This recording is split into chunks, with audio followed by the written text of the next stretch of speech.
Today I'm looking at the AFC Divisional Races, and the odds-on favorite to win the divisions are the Chargers, Colts, Ravens, and Jets.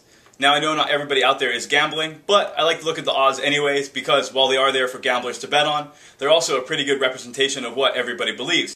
So in the AFC West, the Chargers are the favorites at minus 350. What that means is, minus means that you have to pay more than you're going to get. So at minus 350, if you want to win $100, you have to bet $350 on the Chargers. They're obviously the favorites here, and I really do think the Chargers are going to win the division. They have a much better team than the rest of the AFC West. But if I was a gambling man, I would not bet on this for the one reason that the Chargers usually do get off to a slow start, and if they get off to a slow start again this year, then the other teams, I think, have an opportunity to win the division. So I don't want to put my money on the Chargers. Now, if I was a betting man, I'd take a look at the other teams.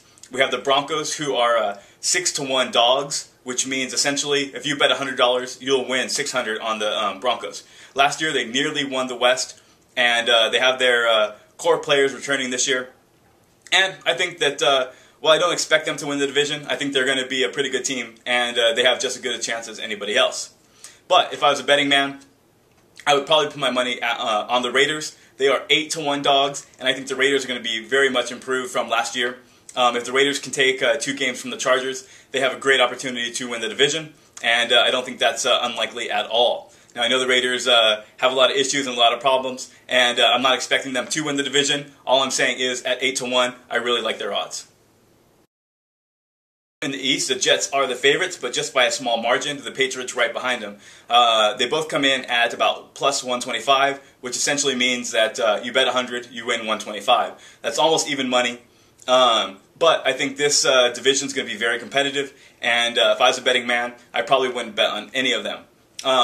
But Miami is 4-1 dogs, and Miami's going to have a pretty good team. So if I wanted to put my money out somewhere, it would probably be on Miami. I do think the Jets and Patriots are going to be at top of the division, and I do think that they're going to both go to the playoffs. I think that the AFC is going to be pretty strong this year, and those teams will definitely be right in the mix of it. So in the South, we have the Indianapolis Colts as the obvious favorites at minus 200. Now, while I do think the Colts are the best team on paper, I also know the way the NFL works. And each and every year, one of the big-name teams has a letdown, and this is the playoffs. Last year was Pittsburgh, and I think the Colts might be the team this year. If I was a betting man, I'd probably take Houston at plus 350. Each and every year they get close, and they have their entire core back, and I think that they have a good opportunity to step over the hump and beat the Indianapolis Colts for the first time. And at 350, I think it's pretty good odds. Now, if you're looking for a long shot, I like the Jacksonville Jaguars at plus 1,200. What that means is you put 100 down, you win 1,200 if the Jags win the division. I don't think they're actually going to win it, but I really like those odds.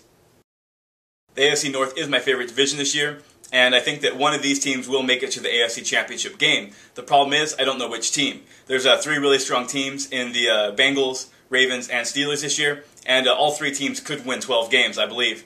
The Baltimore Ravens are the favorites at minus 130, but I think that Cincinnati also has a pretty good chance to return to the top. They got Carson Palmer back. They got T.O. this year. They got a couple other receivers, and their passing game could improve. If their passing game improves, they could be an elite team this year.